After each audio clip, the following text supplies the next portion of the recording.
Daryl here. This is my daily devotional. False teachers need to be aware. God hears your false teaching, and God does not appreciate the false teachings, and He will discipline and punish the false teacher.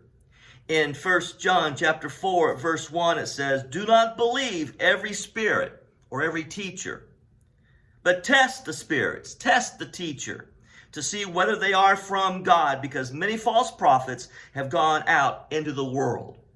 The number one way to test the teacher is to know, is Jesus the only way to God? Jesus himself said, "I am the way, the truth, and the life. No one comes to the Father except by me." Many false teachers teach there are many ways to get to God. But here we see in verse 2, this is how you can recognize the Spirit of God. Every spirit, every teacher that acknowledges that Jesus Christ has come in the flesh, the incarnation, is from God. But every spirit that does not acknowledge Jesus is not from God. So false teachers need to be aware. Now we're concluding the book of Job, and Job's three friends who came to comfort him after the calamities, they were false teachers.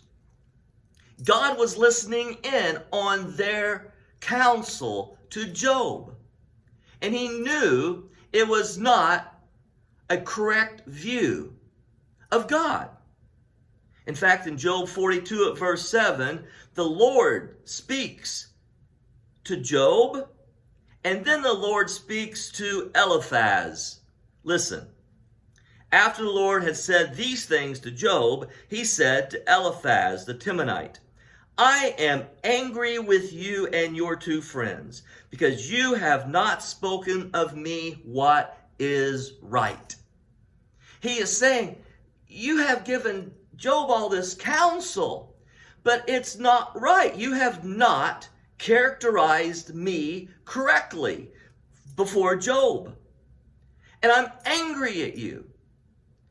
So he says to them, verse 8, "Now take 7 bulls and 7 rams and go to my servant Job and sacrifice a burnt offering for yourselves. My servant Job will pray for you, and I will accept his prayer and not deal with you according to your folly."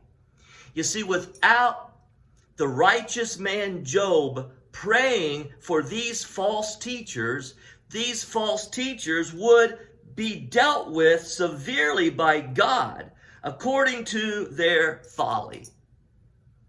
So, it says in verse 10, after Job had prayed for his friends, the Lord made him prosperous again and gave him twice as much as he had before. These who had given Job a bad picture of God and who God is found their forgiveness in the prayers of the righteous man Job.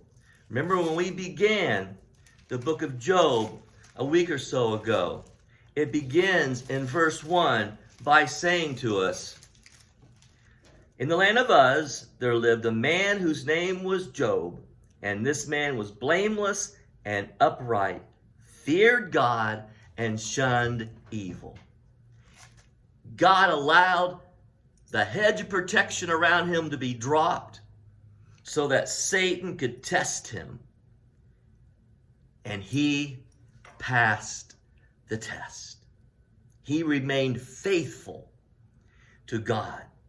And now that the calamities were over, and now the testing was finished, it says to us, Job prayed for his friends, and the Lord made him prosperous again and gave him twice as much as he had.